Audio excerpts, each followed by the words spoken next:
महमूद खान दे जवाब। महमूद खान को अगर मुलव्वस है तो जरूर पकड़ो उसको। उनके पास कोई एक ऐसा कोट है जो मल्टी शेडेड है। तारड़ साहब का माशाल्लाह क्रेडिबिलिटी जो है उनकी तो आसमान को छूती है। सोशल मीडिया इन्फ्लुएंसर्स का एक लिबादा ओढ़ के अपनी पार्टी के लोगों को भर्ती करके अब ये नौकरियां जो 1100 नौकरियां अपने सोशल मीडिया के लोगों को तहरीक इंसाफ ने दी खैबर पख्तूनख्वा में, क्या एक आम शहरी का हक नहीं था इन नौकरियों पर? कौमी खजाने के अरबों रुपए इस पे लुटा के सिर्फ और सिर्फ सोशल मीडिया के अंदर अपनी वो टॉप ट्रेंड की जो ख्वाहिश थी उसको ऑक्सीजन दी। सर, ये जो रिपोर्ट आज आई है और पाकिस्तान तहरीक इंसाफ के जो साबिका रहनुमा इल्ज़ामात लगा रहे हैं कि केपी हुकूमत के फंड्स को इस्तेमाल किया गया, रियासत के खिलाफ कैंपेन चलाई जाती रही और इनका ये जो अकाउंट्स हैं ट्विटर, इनको एनालाइज किया गया तो पता चला कि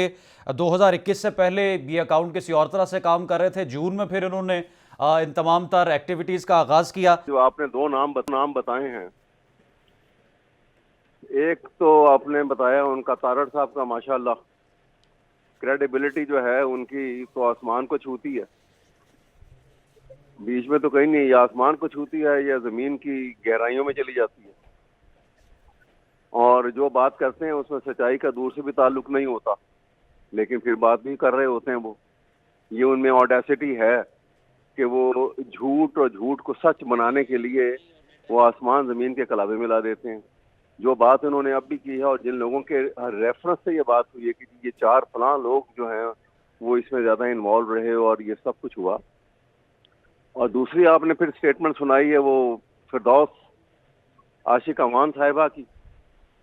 उनके मुतालिक तो इतना ही कहना काफी होगा कि अगर उन्होंने कोई एक से दूसरी पार्टी बदली होती तो मैं कहता कि वो टर्न कोट हैं, लेकिन मेरे ख्याल में उनके पास कोई एक ऐसा कोट है जो मल्टी शेडेड है। तो वो तो पता ही नहीं लगता कि कहाँ से कहाँ चली जाती हैं और फिर क्या से क्या बोलती हैं। तो इसलिए ये जब कोई आदमी कोई कह रहा हो ना तो देखना होता है कि वो कौन कह रहा है, उसकी अपनी क्रेडिबिलिटी क्या है।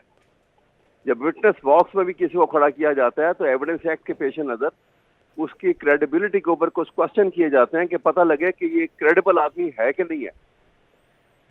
तो ये इस लिहाज से ये कोई इनकी जो है ये एक नए से नए चीजें निकाल रहे हैं और जिन लोगों को स्पोक्समैन बनाया गया है इस काम के लिए उनकी क्रेडिबिलिटी आपको मैंने बता दी है। ये किसी न किसी तरीके से पीटीआई को मुलव्वस करके और सब कुछ है, लेकिन जो कुछ वो कर रहे हैं और जिस अंदाज में ये सब कुछ कर रहे हैं वो सिवाय इसके कि पीटीआई के वोट बैंक को और बढ़ा रहे हैं।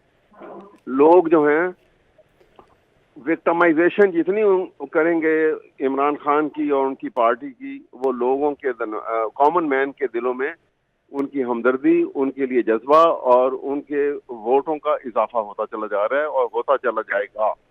यही कन्फ्यूजन उनके लिए क्रिएट हुई है। यही वजह है कि वो अब तक इलेक्शन की डेट अनाउंस नहीं कर पा रहे।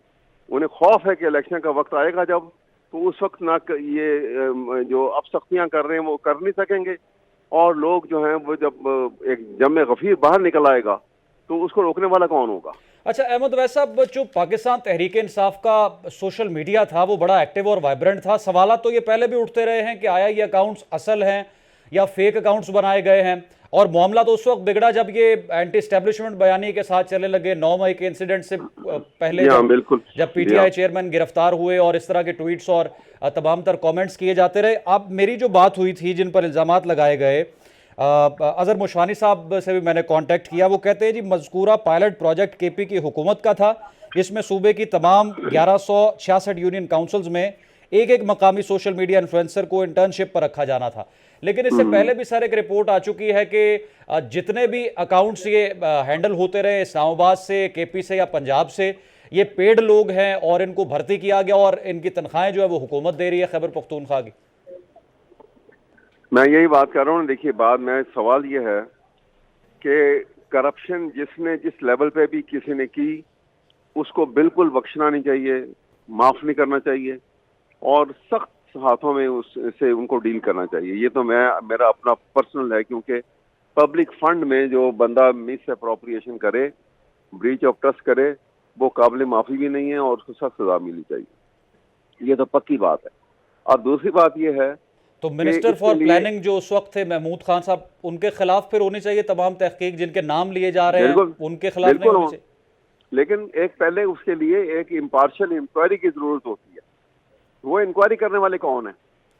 आपने देखा कि जैसे यहाँ पे ये 9 मई का जो वाकया है, सबसे बड़ी एग्जांपल हमारे सामने है कि 9 मई के वाकये के ऊपर जो हंगामा आराई की गई और जो कुछ उन्होंने, एक को वो गद्दार भी बना दिया गया, उसको हर वो लक़ब से उसको नवाजा गया कि जो किसी की बुराई के लिए हो सकता है, और उसके बाद वो कि उन्होंने इंस्टॉलेशन पे हमला कर दिया, उन्होंने फलां कर दिया, उन्होंने ये कर दिया और उसके साथ काबिल माफ़ी नहीं है और फलां नहीं है। और ये नहीं देखा किसी ने कि हमने बार बार कहा कि आप एक जुडिशियल इंक्वायरी तो कराओ कि पता लगे हु इज हु। ये इसी तरह से हम कहते हैं कि ये ऑर्केस्ट्रेटेड प्लान था, पीटीआई इसने करवाया था, जो पीडीएम की हुकूमत ने फौज को बदनाम करने के लिए अवाम की नज़र के अंदर बड़ी खतरनाक गेम खेली और खेल के चले गए। क्योंकि ये शहबाज शरीफ तो झूठों के और इस किस्म के मकारबाजी के जो बादशाह हैं, जो वो कर गए। यानी ये जो रिपोर्ट है, आप इसको क्रेडिबल रिपोर्ट नहीं समझते जिसमें इन तमाम तरह अकाउंट्स का जिक्र है? एब्सोल्युटली नहीं समझता, बिल्कुल नहीं समझता मैं। और इसलिए मैं आपको और बात बता दूं, इसीलिए मैंने खास तौर पे पब्लिकली ये बात की कि जनाब अगर आप 9 मई के वाकये को कहते हैं कि हुआ, मैं नहीं कहता, मैंने कहा जो पकड़ा जाए उसको अगर वाकई साबित हो जाए सजा दो, लेकिन आईजी पुलिस को सामने रखें कि जिसने बैठ के प्रेस कॉन्फ्रेंस की, एक दफा झूठी प्रेस कॉन्फ्रेंस की जहां उसने प्लास्टिक की बोतलें 7 अप की लेके कहा कि पेट्रोल बम बनाए गए।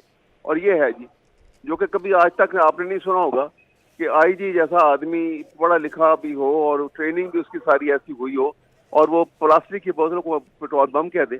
और उसके बाद अब जब उसने प्रेस कॉन्फ्रेंस की 9 मई के वाकये के ऊपर, सर बनाते तो रहे कारकुन जमान पार्क में अपने जिस तरह जो होंगे ना, तो वो कभी प्लास्टिक की बोतल के तो नहीं बनते ना, जो उन्होंने दिखाई वहां पे, जो उन्होंने वहां बाकायदा दिखाई। मैं आपके सामने अर्ज सिर्फ ये कर रहा हूँ कि आप 9 मई के वाकये में एक लिटमस टेस्ट है जिसको आप देख लीजिए, और वो ये है कि 9 मई के वाकये पे पंजाब पुलिस कहाँ थी? इसका जवाब दे दें कोई। जो आधे 100 मीटर के ऊपर वो कंटेनर लगा के रास्ता रोकते थे और लाठी चार्ज करते थे, वाटर कैनन इस्तेमाल करते थे और गैस बम, इसके जो है वो गैस इस्तेमाल की जाती थी, गैस वगैरह। अहमद अवैस साहब, अकाउंट्स पे तो आपका मौक़िफ़ आ गया, लेकिन ये जो बड़ा एक हार्ड स्टांस लिया जाता रहा सोशल मीडिया पर, कुछ पीटीआई रहनुमाओं की तरफ से भी एक्टिव, अब तो वो बारी बारी करके छोड़ रहे हैं और तमाम तरह इल्जाम लगा रहे हैं पीटीआई चेयरमैन पर कि हमारा तो कोई ताल्लुक नहीं। कल 3 खवातीन ने भी पार्टी से अलहदगी का इख्तियार कर लिया। अच्छी बात है ना, और आने वाले दिनों में मजीद नाम भी सामने आ सकते हैं। लेकिन सर, ये अगर इसको इस तरह से हैंडल नहीं किया गया या कोई गाइडलाइन नहीं, तो इतना हार्ड स्टांस फिर किस तरह से सोशल मीडिया पर पाकिस्तान तहरीक इंसाफ की तरफ से आया रियासत के हवाले से? ये देखिए ना, सवाल ये है कि अच्छा हुआ कि ये वो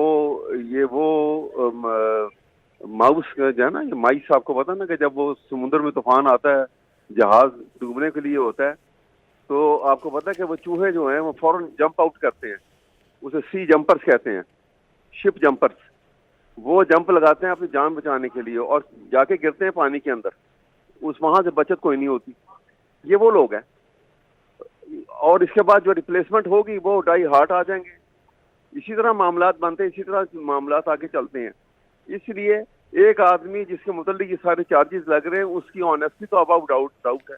गलतियां हुई होंगी, गलतियां किस इंसान से नहीं होती हैं। इंसान गलती का पुतला है, मैं नहीं कहते हैं कि टू एयर इज ह्यूमन, वो सारी बातें हैं।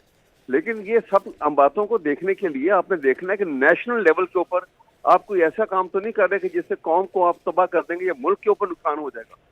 ये सबसे बड़ी बात है जिसको गौर नहीं किया जा रहा। और वो आप देखें, वो आसमान के, जिसने आसमान से वो हिंदुओं के अवतार नहीं उतरते थे। अब सर अहमद अवैस साहब, अब मामला किस तरह से सेटल डाउन हो सकते हैं? अब एक ही तरीका है सेटल डाउन होने का जी, कि पाकिस्तान के कॉन्स्टिट्यूशन के ऊपर आप बिल्कुल स्ट्रिक्टली अमल करें, जुडिशरी अपनी सही शक्ल में, मजबूत शक्ल में सामने आए, और उसके साथ साथ रूल ऑफ लॉ के ऊपर अनफ्लिकर्ड आप बिलीव करके उसको इस्तेमाल, उसको एस्टेब्लिश करें।